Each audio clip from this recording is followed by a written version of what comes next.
এটা সবার গুরুটা হইল ইবনে আব্দুল ওয়াহাব নজদি।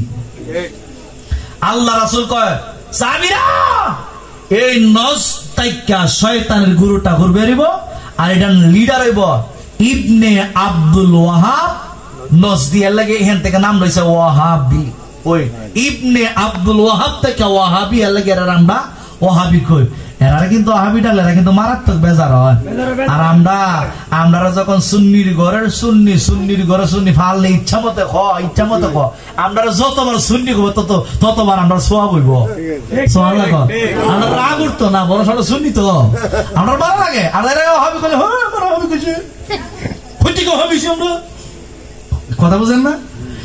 এই শয়তানের গ্রুপটা ওটা বেরিয়ে এখান থেকে এই আব্দুল ওয়াহাব নজদির নাম হইব। আল্লাহ রাসূল আগে কই গেছে গা আব্দুল ওয়াহাব নজদি। ওহন কিন্তু ওই নজদের শাসনটা চলছে রে ভাই। এর লাগে হারা কথা বুঝাচ্ছে। এই জন্য এই দেশে কিন্তু দোয়া নাই।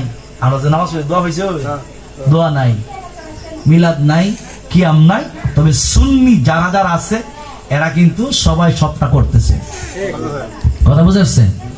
যাই হোক ওই দিকে আর গেলাম না। তো ওই সময় তো পুলিশ মোতায়েন আছিল না। আর সৈয়দ আহমদ কবির রেফাই যখন